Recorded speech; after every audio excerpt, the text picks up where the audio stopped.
One of the biggest reforms that China will see in the near future is a change to its one-child policy. The effects of the reform could have far-reaching consequences that would impact the agricultural industry in the U.S. According to a Weibo post that cites Fox News, farms and processing plants in the American Farm Belt is already shipping a growing share of its soybeans and pork, as well as other products for Chinese consumption, and that a change in China's demographics could impact the U.S. in ways that's hard to forecast. Still, economists believe that China's growing population will likely add more demand to American farm produce, and more children will mean more dairy products and meat. Some analysts believe that China will not be able to meet its corn and soybean needs, and so will rely heavily on imports.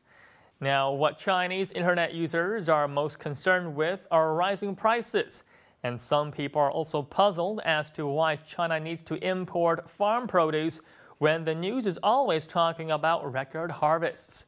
And now let's take a look at some of their comments. Why does everything have to relate to America?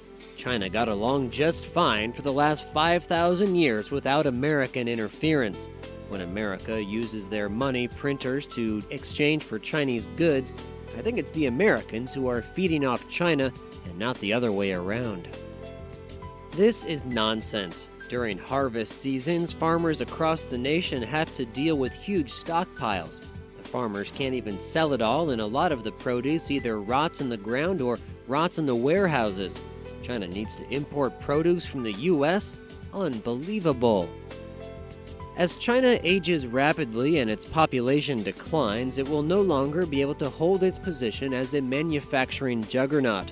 Instead, it will become a country of consumers instead of creators, and I fear to think how the country would end up when it becomes old before it becomes rich. Even if China had abandoned the one-child policy altogether, population increase would only happen gradually, if at all. What I think is going to happen is that people in the cities will not want to have more than one child, while those who live on farms are still not allowed to have more than one child. According to the U.S. Department of Agriculture, China is currently forecast to import 7 million metric tons of corn and 69 million tons of soybeans this year, and most of that is being used as animal feed.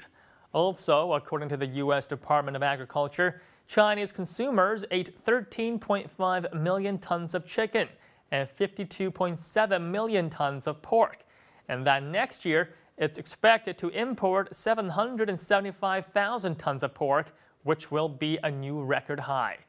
However, even with an increase in supply, it still can't keep pace with growing demand, as China's consumer price index for commodities such as pork continue to rise.